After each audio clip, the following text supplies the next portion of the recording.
not important.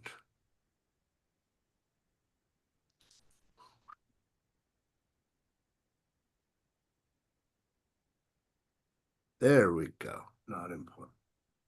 Oopsie. Double check, check, mic check. Yep, we can hear you. 1, 2, 1, 2. Awesome. All right, everyone. Good morning, good afternoon. It is my favorite day of the week. It is Monday, so TGIM to each and every one of you guys. For those of you that might be watching out in YouTube land, feel free to join us live every Monday, 12 Eastern Standard Time. We've been coming together Monday, 12 Eastern Standard Time for over 4 years now. Have not missed a beat. Pretty proud of that. That's something I could pat myself on the back for.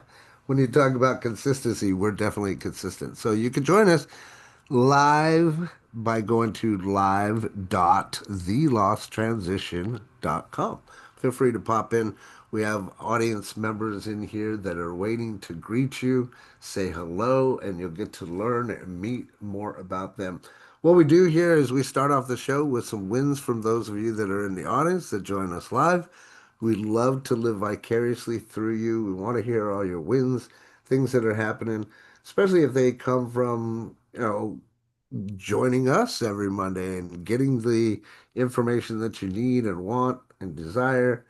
And what we do is have a little bit of a training component that we do every single Monday. And then we open it up for question and answer.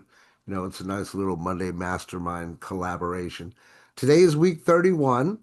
We're going to talk about questions that sell. That's the portion that I'm going to be bringing to you guys today. So make sure you have pen and paper, notes or something. Go back and watch the replay. We'll be posting that within the group because we do like to drop gold nuggets and many facts, gold bars around here when it comes to marketing. For me, I love the sales psychology side of things. It's just something that's intrigued me. And I've been a student, but also a master of that for many, many years. And that's what I love to do is just kind of collaborate with everybody, bring some goodness to the week, forget about whatever might have been bad that happened last week, and kind of refocus and reset our sights on this coming week. So that's how the show works. That's what we're gonna do. So anybody want to start us off with some wins from last week? I know I got one or two that I'll share, but I like to hear from you guys because the show isn't about me. It really isn't. So if you want to share some wins, just raise your hand. Let us know. Love to hear from you. Let's get this party started. Go ahead, Vicky. How are you? Great to see you. Hello, everyone. Hola. I'm excited. I had to get me something to eat though, real quick. So forgive me for eating when you Yeah, no worries. spoke earlier. I had a wonderful week. It was the busiest week I've had in a long time. I talked to so many people, and so I feel like my win for the week is that I'm getting through that. I'm being able to have more meaningful conversations. I'm being an active listener because I like to sometimes speak over people, and so I've been working really hard on that all week, and I think I'm going to see some results this week because of those efforts, and I really appreciate it. I'm excited, excited, excited. I love it. Well, good. Good job and congratulations. Then you're going to love today, and I'm glad you popped in for sure. Thank you for sharing. You- Virgil, what you got to share, my friend? Yeah, I got a big one. Well, got a couple of small wins and one that I call the big one. It's last week again, I was able to maintain the ongoing relationship with the clients that I have or the relationship that I've been built business relationship that I've been building so far, which was great. And a small win happened that turned into a very big win for me, at least just before the start of the show. Um, Outside of work, I like to dive into music, and again, it's still marketing music, but with more fun and or more passion in terms of creativity done there. or experience there, whatever. Trying to find the right word there, but it's something that I do for escape, but it's also something that keeps me in the rhythm of what we do here, marketing and branding. And we had a meeting with a venue manager, which I thought was the venue manager, to discuss access and terms of use and whatnot. And we went to the conversation. And for me, it was a discovery meeting for that with that person. It was meant to be a discovery meeting for that person with that person for me. And I got taken back by the size of the complex when I went in there. And when we started talking, I just found myself pouring my passion into what I would do with the place and well, how I would market the place because I was baffled by the fact that I didn't notice a lot of traffic there. So when we started talking and the conversation evolved into that, I just simply started pouring out my passion, and that resulted into a very strong connection. I did exactly what we do here, what we talk about when we want to evaluate brand or submit um, uh, our ideas, marketing ideas, because during the conversation, it was said that they didn't have any social media presence, and that pinged everything and let the floodgate open. So doing exactly what we're supposed to do after the meeting, I stummed up the presentation, a brand analysis, and I sent it in just for review as a follow-up to the conversation and in thank you. And I wasn't expecting what happened next. The well, it wasn't the manager in the end that we spoke to, but the actual owner of the establishment, which for me was already a big deal. But and that really resulted in an open conversation directly with them. So you have a conversation with the ownership directly. And so I submitted the brand evaluation and the continuation to the conversation that we had started. And I didn't expect it, but the person called right away. And that simple discovery meeting followed up with that action resulted into a permanent offer, which is something that lines up with a whole lot of my interests, marketing, music interests, creative interests. Um, what I thought was just a discussion around one aspect of the establishment is evolving into all the facets of it. Uh, and yeah, a marketing manager for a resort hotel, which is the title. So big win and big workload to come. So thank God for that. So that was my win. Congratulations, Virgil. Oh my God, that's absolutely monumental.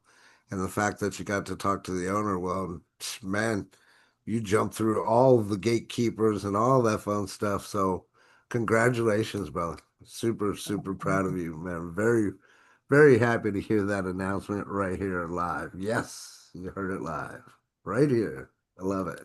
Thank you I for sharing, appreciate a brother. lot of things. Man, that just Also, made my day and my week. I don't know about how you guys feel, but that's awesome, brother. Congratulations, man. Congratulations. Super proud of you. Man. thank you, All of right, who course. wants to follow that?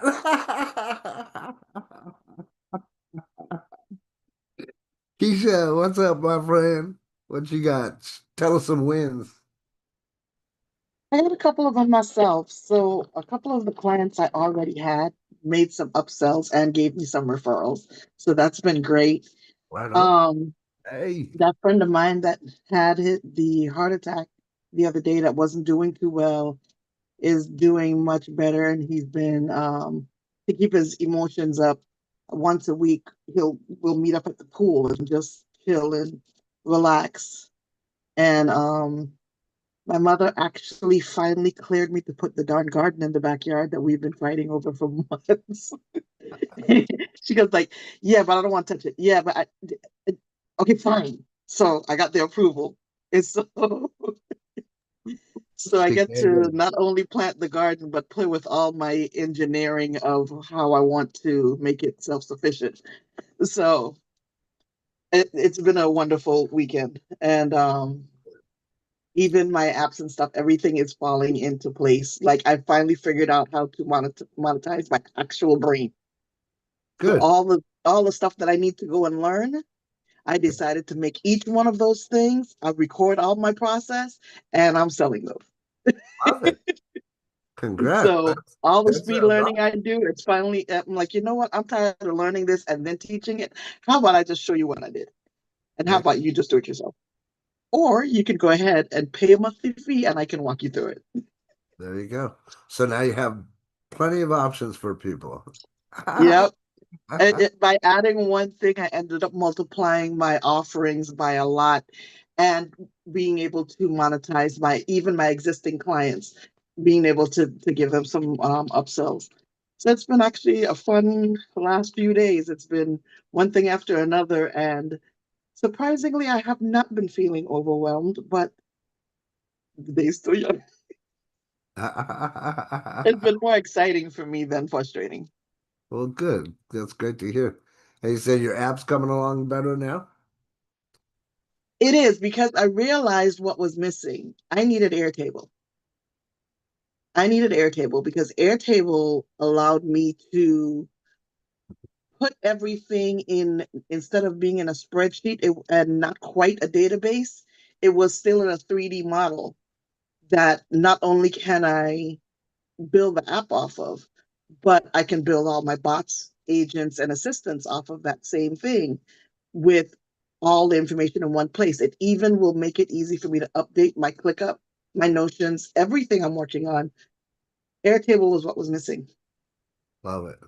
Cool. Very. Yeah, so I can now compartmentalize the app itself and still make it a keychain with individual keys. Oh, cool. Very cool. And yes, we are nerd friendly around here. I don't know if y'all understood what she was talking about, but I'm like, okay, all right, I Yeah, got you. I know I'm a geek. I'm usually a quiet geek, but this was good fun. No, I love So learning new stuff, man, and that's the beauty of having artificial intelligence. That's one of my quick wins that I'll slide in there. Found Claude. I don't know if you guys have heard of Claude yet, but I'm my bad. loving I could have Claude. sworn I told you to use Claude if you I needed to think write you something that did. sounded more I natural. think you did. I apologize. No, no, nothing to apologize for because I'm pretty sure you were the one that mentioned Claude. I just happened to see it again in a Facebook ad, and I'm like, well, let me try it out because, man, it's with the credits and stuff. And so, yeah, I'm pretty Yeah, impressed I literally past use 24 different ones hours. for different reasons. When I'm using something that I need real-time information, I use Perplexity. When I need something that sounds like natural reading, writing, I use Claude. Mhm. When I'm figuring things out, I use Copilot. And when I need really nice graphics, I use Gemini. Gotcha. Yeah, Gemini and Copilot. Those two run neck and neck with me.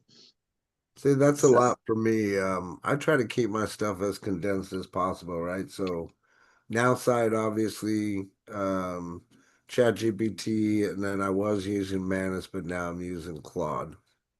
And all, everything falls for me under Copilot, and everything else is an aside. So Copilot has the main line of everything. Like you use your Chat GPT, Copilot understands my personality, it understands my end goals, it understands all the different components I'm trying to work with. And then everything else is if I just need to do a quick search on something that I need real-time data on. Because all of the large language model, including ChatGPT, is a little bit delayed in the information that it gathers. uh, Whereas Perplexity, if it happened an hour ago, Perplexity knows about nice. it. Well, that's So good to know. And I don't know about you guys, those of you that are watching, but I was not real happy with um, this update with 5.0. Was not happy at all. Yeah. I have not played with it. That's my chat is my daughter's best friend. Uh, As a matter of fact, she does not call it chat. She calls it Gloria Patricia the Fourth. So GPT-4. So That's funny. that's Well, her best friend. I my found first ChatGPT was setting conversation, me a side or backwards and kept going into loops. Sorry, you were saying something, Dr. Lisa? my first conversation with GPT-5, I was like, "Oh, you don't know me anymore." It was real. It was good, but it didn't have personality like Yeah, 4.0 did. But my second conversation, and from then on out, it was like, okay, you read all of my conversations with 4.0, so now you know how to talk to me. So I've been very, very happy with GPT-5. yeah, you had to update it or something for sure, but it was a pain in my ass yesterday, which is why I ended up going to Claude because I was doing what I could to use ChatGPT for the website build that I'm building for the Lost Transition. And it was trying to take me into loops. Hey, do you want me to add this? I'm like, yes. You want me to add this? Yes. You want me to add this? Like compiling this list of great things to add. I'm like, okay, let me see it. Give it to me now. And it Canva did just that to me wouldn't the give other it to day, me. but It's like, here, you want this? You want this? I'm not giving it to you. Yeah, yeah. it was a real PIA to say the least. Keisha, go ahead. I said, yeah, Canva did that to me the other day when I was working on the app. It started putting me in a loop and I got really aggravated and got out of it. Yeah. But we were able to have a conversation later. I just told it, you must be tired. I'm gonna leave you alone for the night. That's funny because I almost had the same kind of things. I'm like, oh, maybe you haven't had your coffee yet. Telling the AI, maybe you haven't had your coffee yet. Wake up and let me know when you're ready to do something. You know? I don't know. And sometimes it's like, oh, I just can't keep up. I don't know whether my mind is just faster than it or what, but was not happy with 5.0. We'll see. We still got to play around with it. And I'm sure they're going to make some adjustments because I'm certain that people were out there complaining about 5.0. But yeah, so anyway, thank you for sharing, Keisha. That was awesome. Anybody else have any wins that they want to share? Miss Rita? Thank you. I'm so glad you asked. Little dance. Okay, so yes, different than what I'm hearing, but it's all a part of my journey and self-growth and all that kind of stuff. So thank you, Virgil, just standing out there and doing the do and just, showing us not only what he does in teaching us, but also how he's doing it too. And that's so exciting. Vicky putting that listening, those listening ears, a whole new set of ears. I really appreciate you doing that and just zipping a lip. Get that duct tape, girl. You know how it works. My favorite digestive juices. Okay, so um also Keisha's the geek.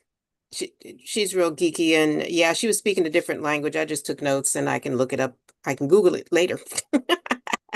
I don't want to know right now. We'll Okay. talk on Thursday.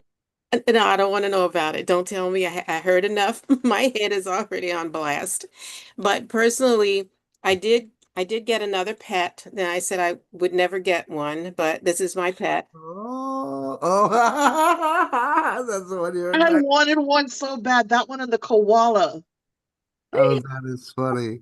That's that's that's my new toy, my new pets. When I get lonely and miss my baby, I just pull this one out and stop, Dorea, stop it. Okay, so That's cute.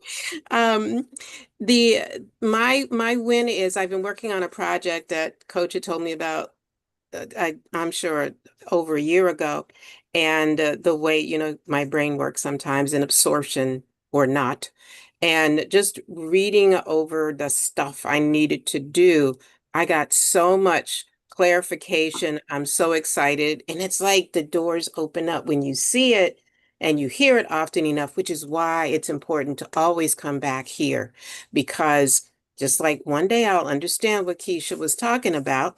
Not today, not tomorrow, not next week. I'm not interested right now. I got too much stuff on my plate that I took the time to sit and read again with more understanding based on what I had learned or heard. And I am so excited about that because now I understand that even though you hear about communicating and what we say and overstanding, um, there is a big difference in what we say, the words that are coming out of our mouths. And not only that, but listening like Vicky was doing, understanding the words that are coming out of somebody else's mouth, and what Virgil was doing and understanding what they were sharing with him and how he said, "Up, I got the right pocket. This is what I can pitch." So all of those coming into place and understanding who you're talking to and getting them to communicate with you, or you communicate with them on it with their language, pretty much like going to a different country. And when you're speaking, those things will open up when you truly understand and you truly get it. I see DeRay is like, yeah, I got that. Okay, back to you. Oh my God. No, it's just it's I keep saying this, so it's amazing how my universe works, and we didn't prompt or script this, but congratulations and thank you for sharing. And you said a few things in there in your communication, and the one word that stood out to me really is overstand. When you understand it, you overstand, then you're in a proper position of authority to be able to ask the right questions and say the right things to get the right things done. Boom. That's like mic drop there for me. So we are going to talk and dig more into that, but it's just so it's just funny and cool and curious how the universe works. Thank you for sharing. Jorge, what do you got to share, brother? Well, I have a win to share. All right. Uh, it's on a different plane, but I joined the Civil Air Patrol. Oh, please excuse my voice. I'm having an issue with a supplement that I was trying, and it affected my voice. And You anyway, sound fine, my friend. um, so I joined the Civil Air Patrol about a year ago with the intention that I was going to be able to fly as a pilot in command on their airplanes. Well, it's taken a little longer, but this weekend I flew as part of the crew, and even though it's not what I'm really looking for, it's a step in the right direction. Sure. Plus, everybody that flies their airplanes, they have to do what I did this weekend. They have to be uh, part of the crew. Sure. So it was it was pretty good because I went through a couple of trainings that I needed to certify myself in a position, and I got that on Saturday. So was pretty good. Congrats, bro. That's awesome to hear. And if nothing else, you got to get up in the air again, right? That's true. I love it. Love it. Congratulations, brother. Keep us abreast, man. I can't wait till you get your license back and we can all call and get our own personal little personal pilot there, you know? Sure. And if we can get close on time, maybe we could fly. So There you go. And at one point in time in the future, we'll do some advertising on your plane. We'll put the lost transition up on the side of it. that I'm sounds good. dreaming big. I'm dreaming big. Come on. That sounds good. Thanks for being here, brother. Thanks for The only sharing. way to dream big. Yeah, that's it. Daria, what you got, my friend? Hi, y'all. Hopefully you guys had a great week. Yeah, there's a lot of stuff going on, but I got to go to Baltimore last weekend and Be more I and made it. be more. I know you got to Um, be more everything. my old stomping grounds. I love it. So anyway, that's I was gone last Monday, but yeah, I came home to the AC is out. Oh boy. Uh and it's 100 degrees weather in Oklahoma. Yeah. But things are still going. So I have this problem, and hopefully you guys can help me out. I don't know if you can see. There's a lot of papers here, right? Uh-huh. Okay. These are veteran intake forms that I'm getting on a monthly basis now. That has people's names, information, the disability ratings, their immediate needs that they're looking for, um, just a whole bunch of stuff. And the problem with me that a lot of my other coaches say that's really unique, I guess, I always find the people before I know what I'm going to do with them. Sure. Okay. Most people set up their services and then they Sure. hustle trying to figure out who their audience is and where to find them. Me, they show up and then I'm like, oh snap. I mean, this is about 50. I started putting some people in the database, and women alone I have over 50, and then these are men and women. Um I don't know how many. This is close to another 50, and this is just within the next last month or two, of people looking for connection and different resources. So I'm going to put something together, kind of like a survey and stuff, but it'd be really great. um as I'm figuring out and putting stuff out there, if you have a business that could, help, what you're doing, if you can cater it, you wanted to expand, with your business. And that's what I'm trying to do on my, So, may I? um, yeah. So, So, real quickly, I want to say that your thought process and what you're telling us is a normal thought process, but it's slightly incorrect. And by that, what I mean is it's not the truth that people typically have their product all ready to go. The mhm, realization is that most of us move into the product and we learn what's necessary. Okay, just to clear the fact there. So what you're doing is great. The fact that you have those people is even better, right? Now you tap in, you find out what they need the most, and now you can create your own network or your hub of these companies, like what you're reaching out to say, okay, well, who are these companies that are willing to work with veterans and have them listed on your website? You can even do free advertising, paid advertising, however you want to do it, right? So there's tons of different stuff that you could do there. So yes, you're fine. I agree. I Nothing wrong. agree. Nothing wrong. And I was like, oh my gosh, Yeah, no, that's a like, great problem to have. Yeah, yeah, that's what's going on in my world, and that's just a wanted to beautiful share. way. Yay, thank you. Good. Thank you for sharing. I appreciate that. But yeah, you're on the right track, my friend. And we already know you're doing some amazing things over there, especially in the veteran community. Myself being a veteran, I support and love whatever I can do to help.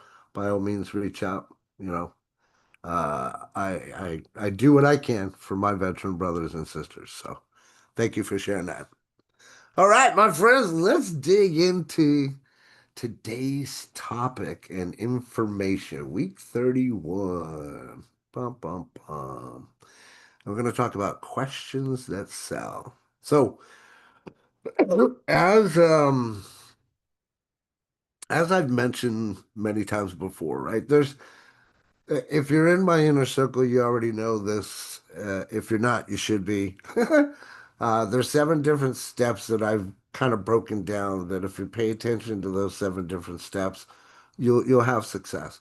Along those lines, there's 4 main things that I like to point out. 3 of those I talked about this morning before we started. One of them, like what Vicky mentioned, is ultimately what I like to call level 1 listening, right? Level 1 listening is so important because if we don't listen, we don't hear the answers that we need, right? So listening skills are very, very in high demand. It's a skill set. It really is. Right? We've talked about this before.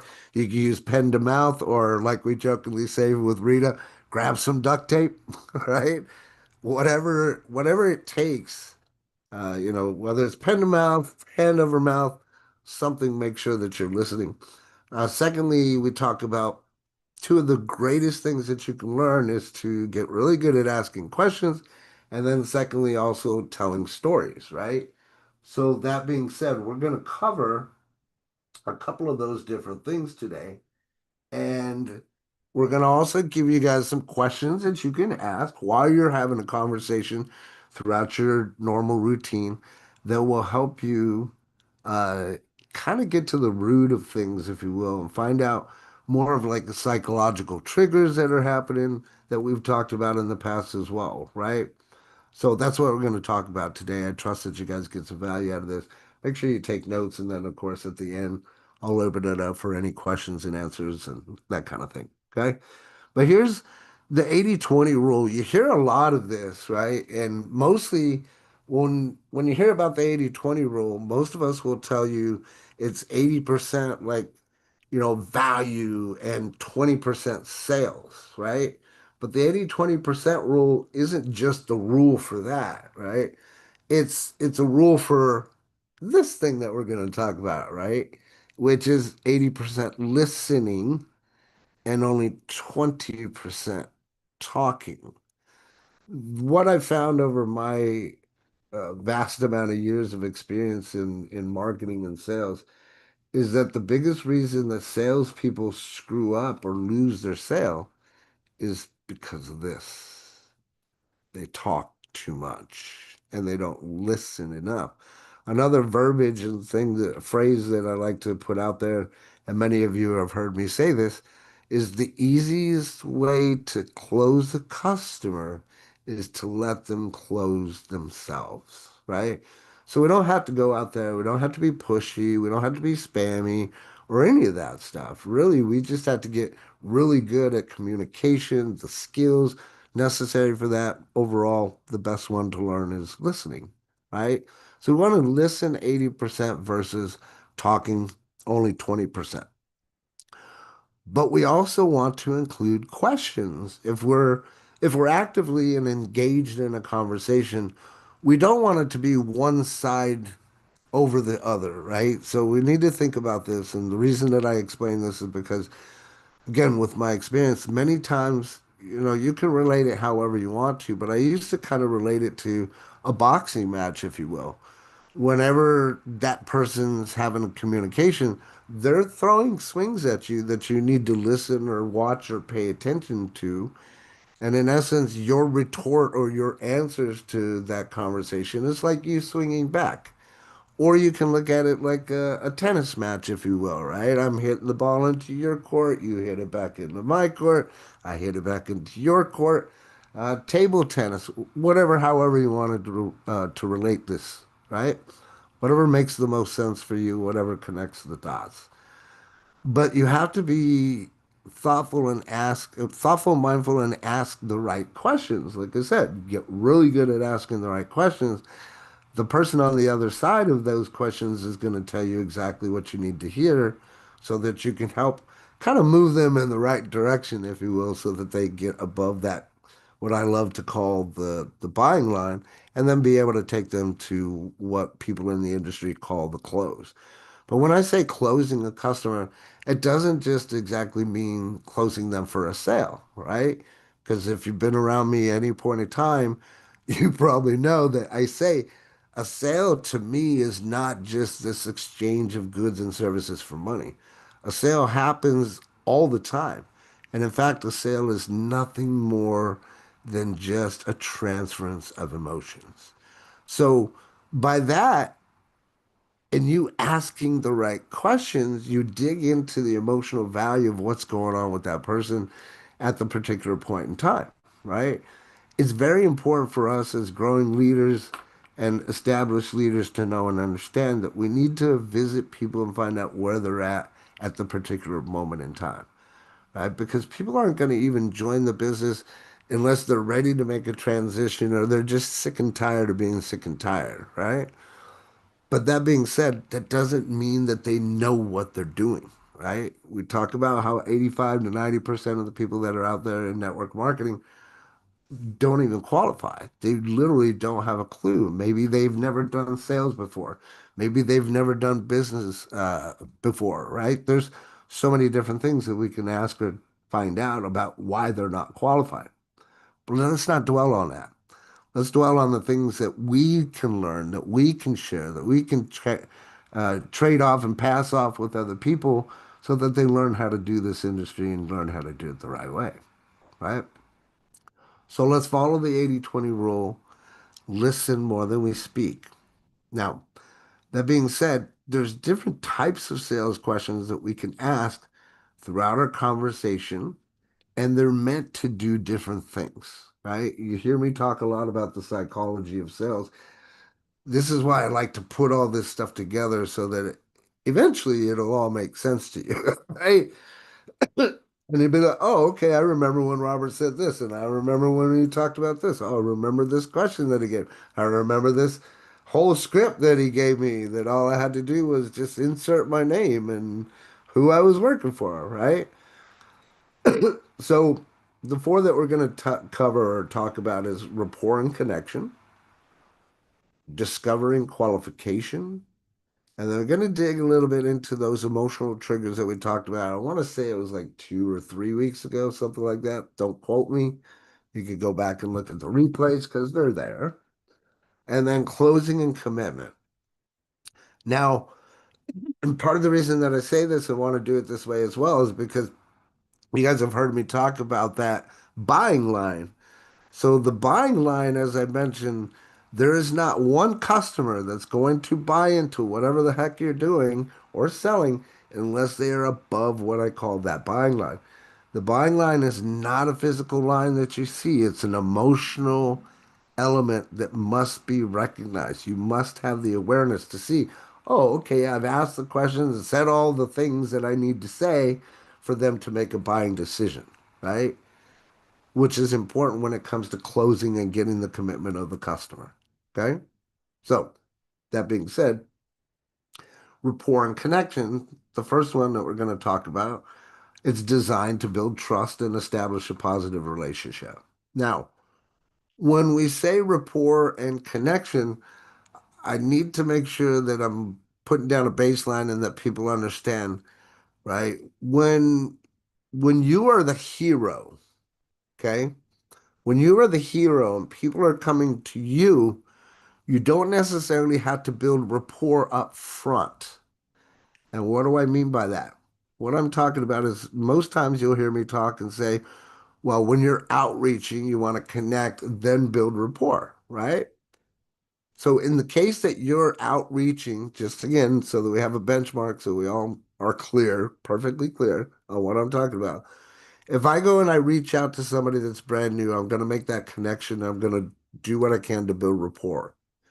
If I'm the hero and somebody's coming to me, most cases I've already built that rapport. Otherwise, they wouldn't be coming to me. Make sense?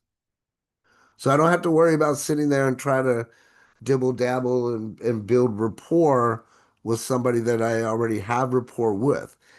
Instead, I'm going to establish that positive relationship, but I'm going to ask questions as the hero, right? Many times you've heard me refer to if you're having the solution to somebody's problem, then in essence, you're just like the person that's out there throwing the life vest and keeping them from drowning, right?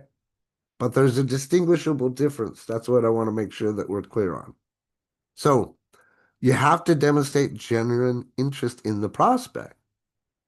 That's all you have to do is find out and ask the right questions. Like, why does that person want to go with you or do this thing or buy this product?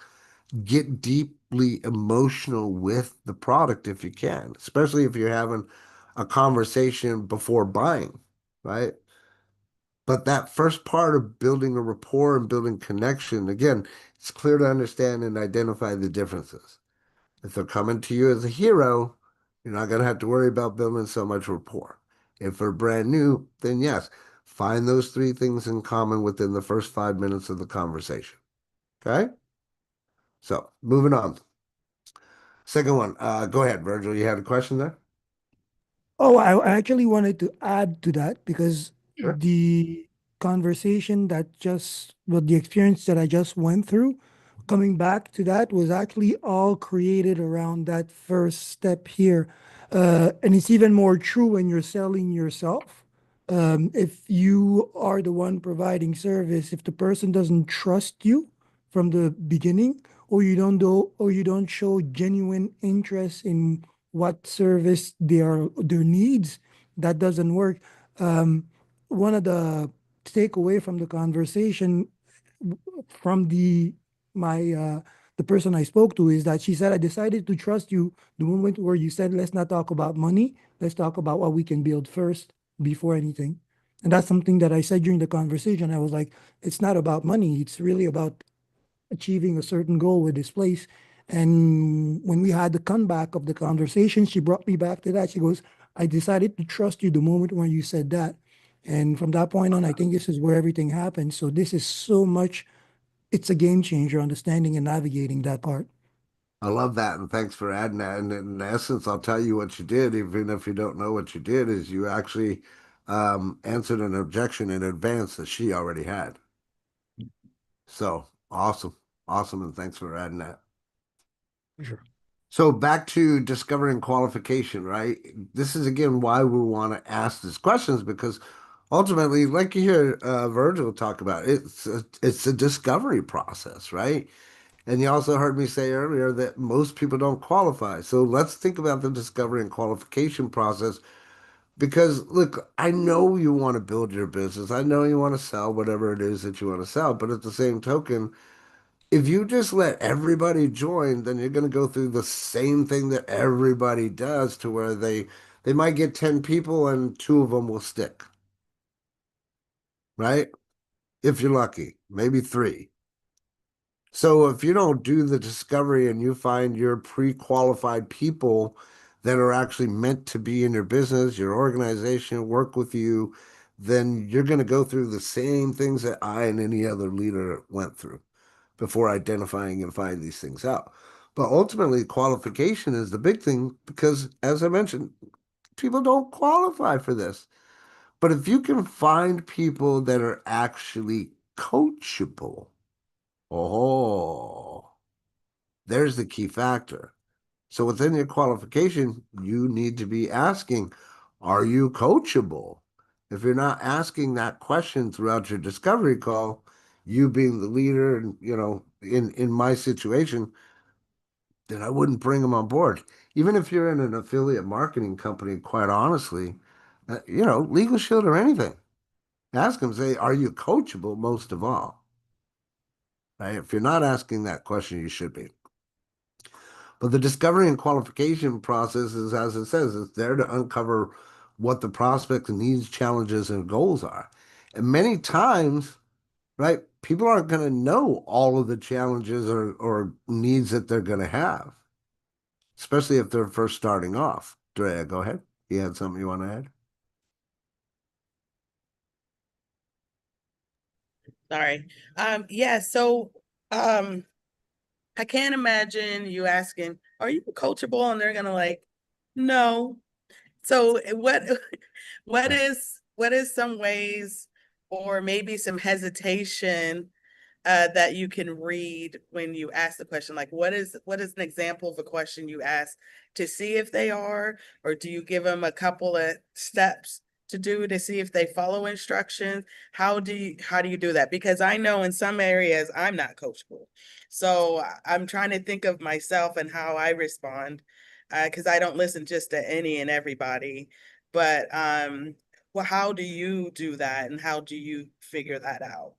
Well, that's a great question. So I first off, I use a series of questions, right? I'm not going to tell you all the questions because that's part of the inner circle there. But ultimately, when it comes down to it, I ask them a very definite question as well.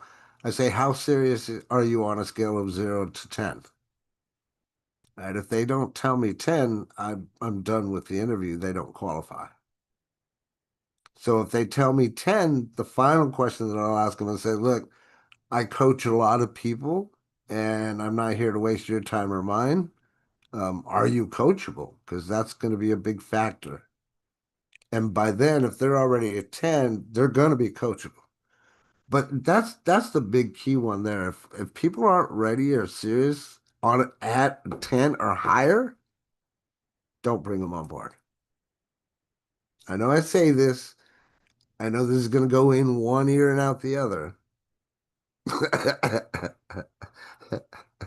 Until later on, you'll be like, damn, I should have listened to Robert. But seriously, ask those questions and do that in the discovery. Make sure they're pre-qualified, and see if they're coachable. I trust that helps. But then overall, right, determine the fit and potential for working together. I'm not going to mention names because that's not what I do, but I can think of right now a circumstance with a certain person that's dealing with another person that's like challenging to work for and with. And I'm like, okay, well, did you do any discovery or pre-qualification? No. That's the kind of things that happen. Realistically, you want to build your tribe, right? So you want to find people that you can work with that are moldable, that are coachable. It's here's some more gold nuggets just off the top. I always tell you guys, right, there's three different types of customers, your apples, your oranges, and coconuts. The same thing applies for the people that you bring into your business, my friends. They're all either going to be apples, oranges, or coconuts. So you have to determine, is it easier for you to work with apples, oranges, or coconuts? All three of them, I like a mix, quite honestly. But I'm also already highly skilled to be able to identify those types of behaviors and how to deal with them, and even how to, be more coachable to them. Am I everybody's answer? No, probably not, right? Most likely not. But I'm the answer for a high probability of people that really want to learn, you know, the right way. Go ahead, Virgil. You had something?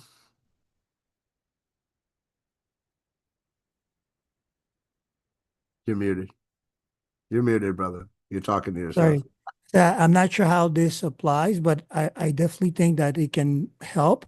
Um, I have a process for qualifying people in the real world because I'm building teams and stuff like that.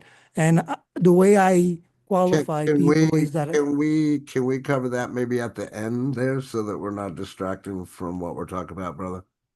okay, yeah, I absolutely, don't absolutely. want to go into a qualification process right now. Okay, Hold that to the end though. no, it works. Cool, thanks. So moving on, again, with these questions that we're going to talk about or give you here in a few moments, they also need to impact or hit these emotional triggers that we talked about past couple of weeks, right? And with those emotional triggers, what you really want to do is focus again on not only the buyer's needs and stuff, but now we switch to like the feelings, the desires, and the motivations. Like what is actually moving them to, seek whatever it is that you're selling or to join whatever club that they're joining, right? And then that's where we also, with those emotional triggers, do what we can to create some type of sense of urgency or address whatever pain points are there, right? That's where the emotional triggers will come in. So I won't spend too much time on that because of the interest of time. We'll move on. Last but not least, down to those four is closing and commitment, right? It's very important if you can get what we call micro commitments, you'll get macro commitments. So if you can get yeses throughout your conversation and your questions while you're listening, you get those macros or those mini commitments, they'll lead to the yes at the end if you build them above that buying line, recognize it, and then be able to go into that close and get the commitment, right? And the commitment can be as simple as if they see everything right and they say, does this make sense for you? And they say, yes, you can just ask them a simple question. So when's the best time for you to get started? Simple question. Most of them should say, well, now. Or they'll say, oh, well, in a week, 2 weeks, I get paid on the 1st, the 15th. But if you ask that question, you learn how to ask that question at the very end. They'll tell you right then and there. Now you don't have to go into that rigorous whole follow-up thing and, oh, well, did you look at the video? That kind of stuff, right? But there has to be some type of closing and commitment throughout that engagement. So here you go. Here's where a couple of the gold nuggets are, bars or whatever. Here's some power questions that you guys could write down, take a screenshot, add to your repertoire. Ask them, what's your biggest challenge with weight loss, business growth? Insert right there, whatever it is. What's the biggest challenge that you're facing with whatever it is? This is where we talk about and get into the emotional triggers to dive in a little bit deeper because now you're getting to some of those pain points. Well, I'm having a problem finding this or doing that, right? And then you can ask, so if you could wave a magic wand, what would your ideal outcome be? And you can word that, phrase it however you want. If we were magicians and you were to wave a magic wand and, you know, fix this, what would that be? What would that look like? Okay. Another question you can use is, what's stopping you from solving this today? Very powerful question. Very, very powerful question. And in this case, if you look at the psychology behind it, you might be able to get rid of the objection or pull that objection out that it might be money, right? Because that's one of the biggest objections that people will have is not having the money, right? Another power question you can ask is, what's the most important factor in your decision? Again, word it how you want. But why are they doing it? Right? Find out the why. You need to find out the why. And then another powerful question is, how will you know that you found the right solution? Like, so you're looking for all these things. How will you know when you found it? Right? If through saying that, they might say something like, well, I found you, didn't I? Now you're locked on. What's your biggest challenge with such and such? It's such and such. Oh, perfect. Yeah, we can help you with that. If you could do a wave of a magic wand to get rid of this, what would it be? Well, we could do that. Yeah, we could probably do some magic on that one too. What's stopping you from solving this today? Most likely the money. Okay, well, whenever you get the money, come on back and we'll take care of you. Right?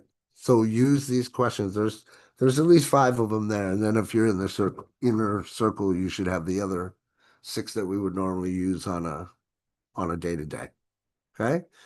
But pre-qualified people, right? So here's a couple common mistakes to avoid as we wrap this up.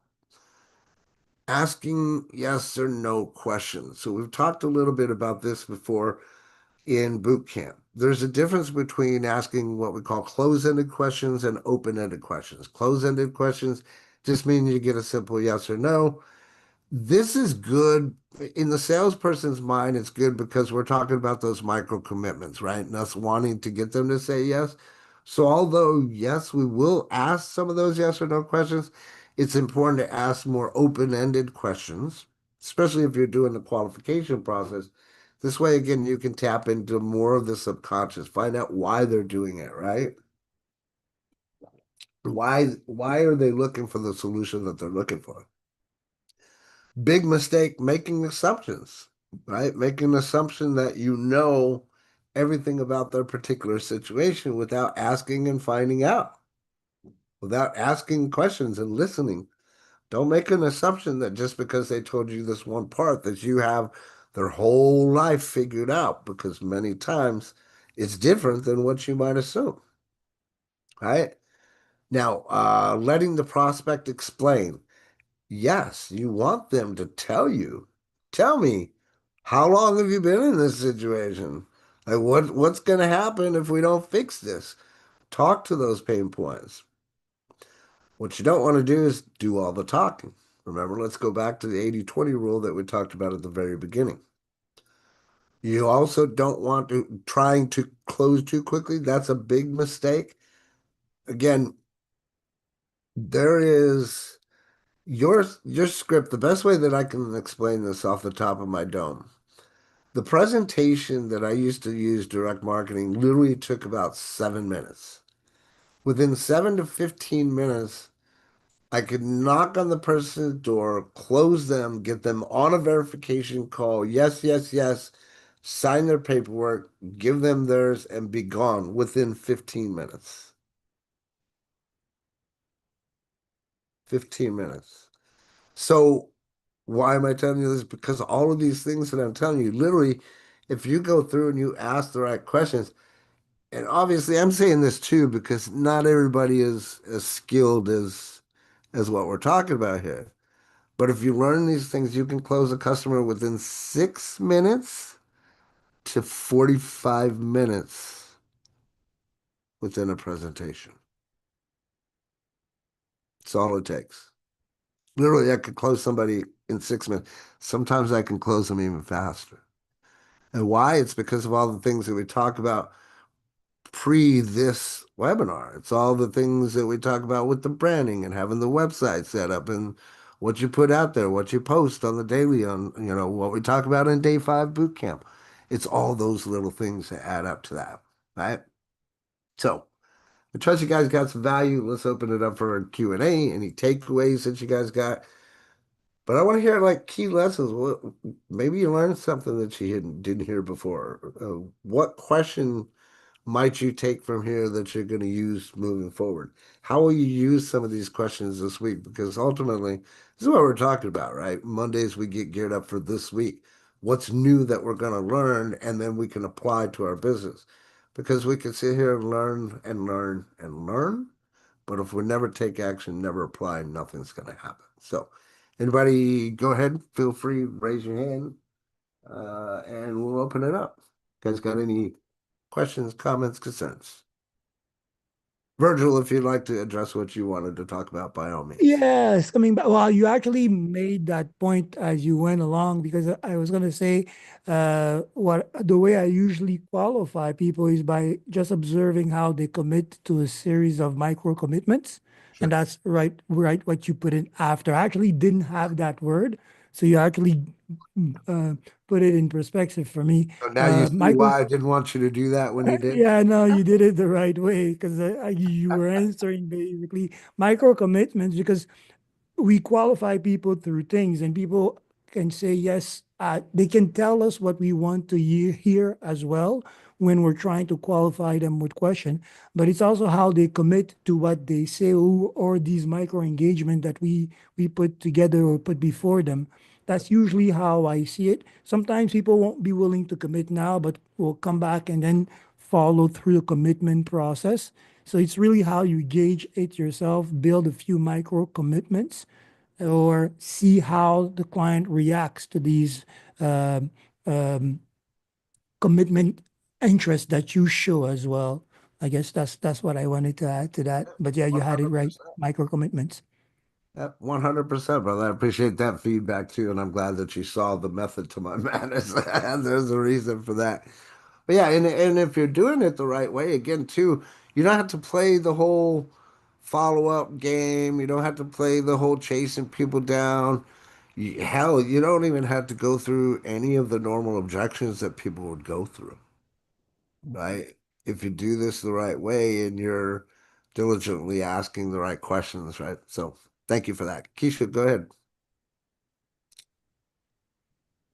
In the few times that I do use yes or no questions, because they sometimes can't be avoided, I Sure. make sure to nod or shake my head with whichever answer I need them to give me, because Yeah, people mimic what they see. So when I want a yes, I shake yes. And when I want a no, I say no. yeah, 100%. That is very well taught that in the direct marketing world, especially. But even when you do it, if you're on the phone, you still want to do it because motion creates emotion, right? That'll never go Yeah, away. that's the other reason I always end the sentence with the answer that I want. There you go. I love that. So if I want a yes, I end it with in an affirmative, and if I want a no, I end it in a negative. Right?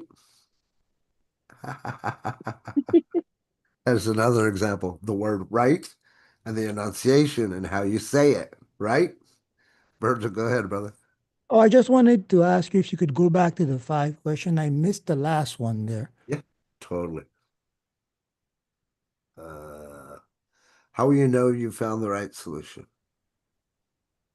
So, what's your biggest challenge with whatever it is right now? If you could wave a magic wand, what would your ideal outcome be? What's stopping you from solving this today? What's the most important factor in your decision? And how will you know you've found the right solution? Again, these are all psychologically triggered to hit one of those four things that we were talking about, right? Whether it was rapport and connection, discovering qualification, emotional triggers, or closing and commitment. It's actually even part of the full discovery conversation because I was one of the things that hit me with that, and this is why I wanted to come back to it because I was just trying to match these this conversation flow with what I had, Mhm. and you can't really build interest without discovering the pain points of the client, right? You have your business, you have your thing. What exactly is the issue right now? And I think this is what the first the first question is hitting.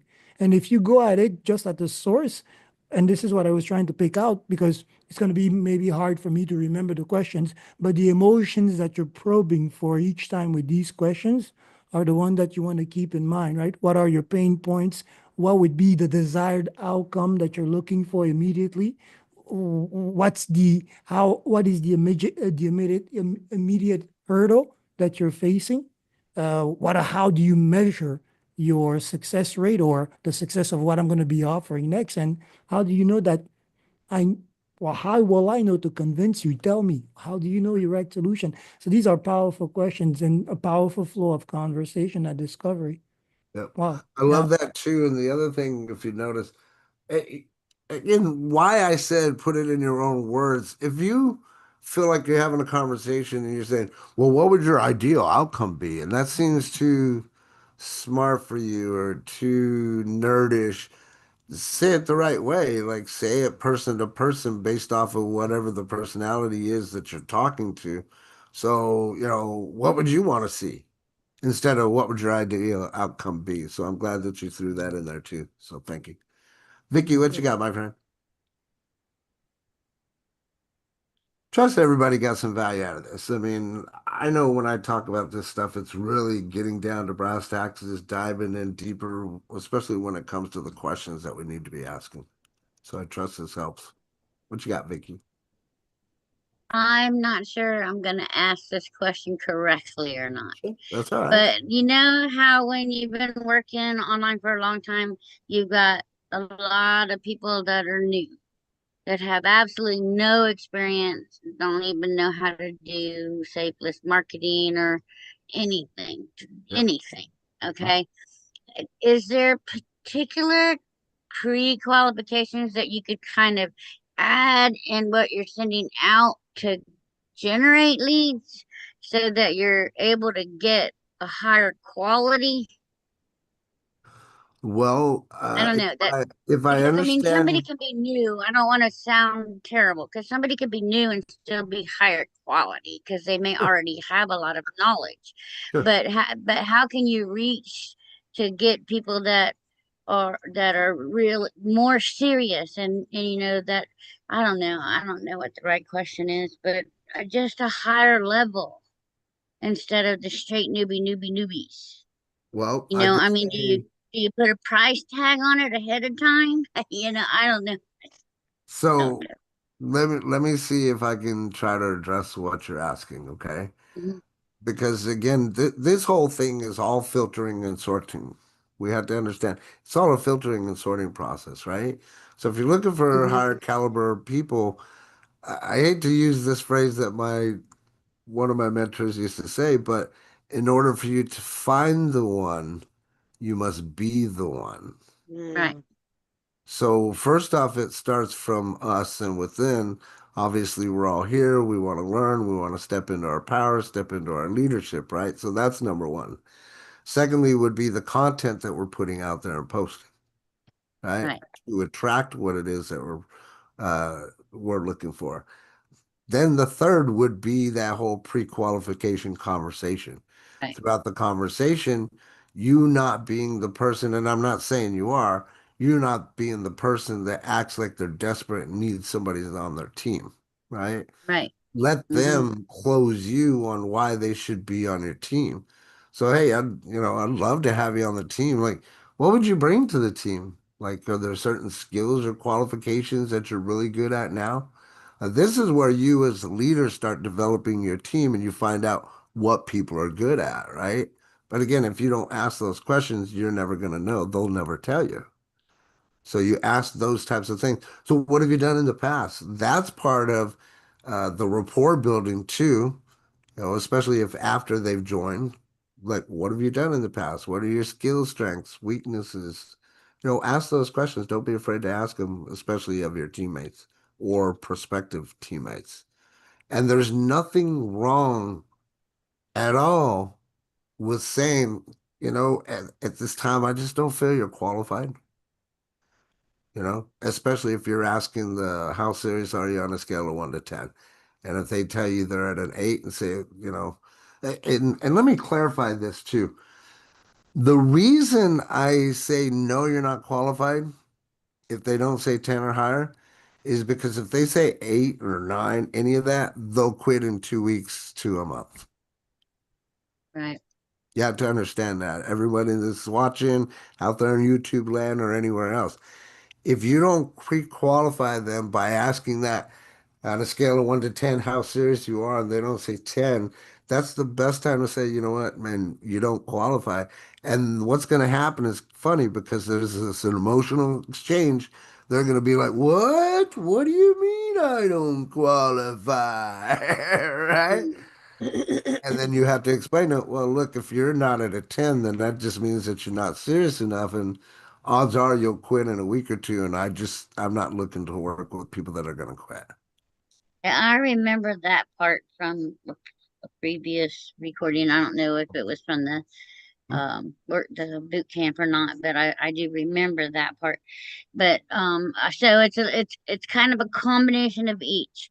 You Correct. want to boost up your own content that you're sending out there. And 100. then at the same time, when you get them, you be the level one listener, and you start asking questions that pre-qualifies them as you're talking to them. Yep. And two, just off the top of my head, I feel compelled to tell you that look, we're all learning at this stage, and you're learning how to become a leader. You're also, many of you are learning how to even build a team or work with a team, right? So these are important things that we got to learn and think to ask. But ultimately, right, we're still going to be a friend to them. We're still going to be there for them if and when we can, you know, within reason. We don't want anybody to be taking advantage of you or your time. None of that. If you allow it, then that's on you. All right. Mhm. But yeah, you like ask them questions, find out who they are. Like you should know something about the people that you're working with, right? Just like think about it like a job on, you know, any 9 to 5. You're gonna know, you're gonna find out Susie works, this is her shift, she drives this car, she's married, single, has 3 dogs and a cat or whatever, right? So ask the same type of questions from the people that you're having join you too. So Mhm. trust that helps. Power of saying no, because a lot of people come and Yeah. ask me to help train them on this other stuff. That I feel like they probably would be better off having the knowledge of before they even got involved. Mhm. And so I don't want to spend all my time working with those folks when I need to be making relationships with people that are really serious about moving forward, I guess. 100%. And then So at the the same power time, of saying no and not feeling guilty about it. 100%. And at the same time, too, Vicky, you know, from these trainings that we talk about, determine are they an apple, an orange, or a coconut? Do that. I do that How are they going to be continuously. difficult to work with or not? Because even if you can identify at that very lowest point, apple, orange, or coconut, automatically you can think, okay, do I want to invest the time? Right now, you can say, you know, choose my battles. Am I going to want to Right. deal with this guy that's going to take all my time and waste it or whatever? On the flip side of what you said too, if it's valuable content and you feel that you're worthy of it, then set it up to say, look, I'd love to do that, but I'm super busy. Normally I would charge X amount of bucks to do something like that. So maybe we can do something in the future. And all I'm telling you, if you paid attention to what I just said, all you're doing is dropping the planting the seed, right? Know the Do value of your own do worth. do Yeah. change of state and put it out there and say, this is what I'm worth. If you want me there, this is how to get me there. Make sense? Mhm. Thank you. You're very welcome. Bravissimo. You got this, girl. Mhm. You've so much growth. I love it. Keep it up. Keep it up. Rita, go ahead. Hey, I just wanted to say that it's so funny, you talk about things that happen that did you plan it? And Yeah. that was a definitely no, because what I'm about to say is what you were talking about today. And it was about a conversation I was having with someone who was referred to me, but she's doing something else, i.e., homeschooling. So, I chatted with her about that. And here's the funny part. She had a conversation with a guy who was trying to sell her on the program. And he was pressing her, and to the point where like it makes you vomit. Like I Yeah. just hang up. So Yeah. Well, this I told you inner circle members about my experience on Saturday, right? yes, yes. And Yeah. and I was reading the conversation she was having, and I was like, oh my God, I hope I'm never like that. But yeah, spot on.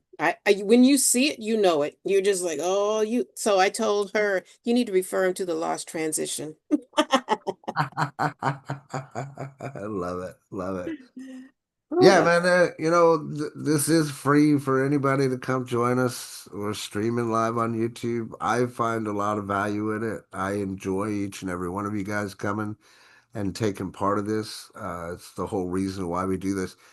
I really didn't think that 4 years ago that this was the place that we were going to be at. I didn't think that I would be in the background building out this amazing website. Yes, I'm going to talk a little bit about it.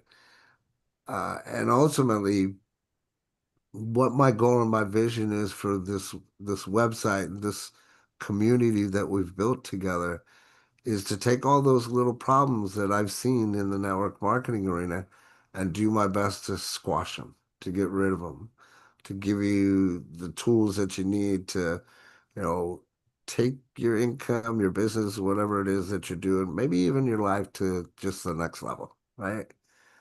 Because if you don't dream big, you'll never get there, right? You'll never have anything happen. And it's really sad for me when I see, I've mentioned this before, like my sister, God rest her soul, she's passed away, but she lived a life never doing anything, never going anywhere, never experiencing life, and for me, I think that I'm blessed and thankful that I've had the experience of going to Germany and being in the military and being across country and all these different things that are valuable for me to even have the communication and conversations that I'm having with each and every one of you guys on a day-to-day basis or even on a weekly basis, right? So I just want to say that as a final thought. Thank you all for being here. I trust that you guys got some value out of it. We'll see you again next week, next Monday, 12 Eastern Standard Time. Invite a friend. Invite a friend. Maybe they'll get some value out of this as well. So, wait, wait. yes, yes, Joanne has a question. She said, can I see the 80/20 slide again? yes, you may. Good call. Yeah. One moment, please. That was like one of the first ones. Here you go. Great insight, Robert. This was a great meeting. Good. I'm glad you showed up, Martha. I appreciate you being here. And every Monday, without fail, I haven't missed or skipped a beat, my friends. So, I didn't have you on my somebody, calendar, but I do now. good. Awesome. Can't wait to see you next Monday then. I love Thank seeing you. those faces. I really do. So let's go out there this week. Let's go kick some ass, take some names, and we'll see y'all next week. Oh, and don't forget How to Tuesday and Wednesday with Virgil and myself. We'll see y'all there. Tutu, love you. Bye bye. Take care. Goodbye, all. Bye, everybody.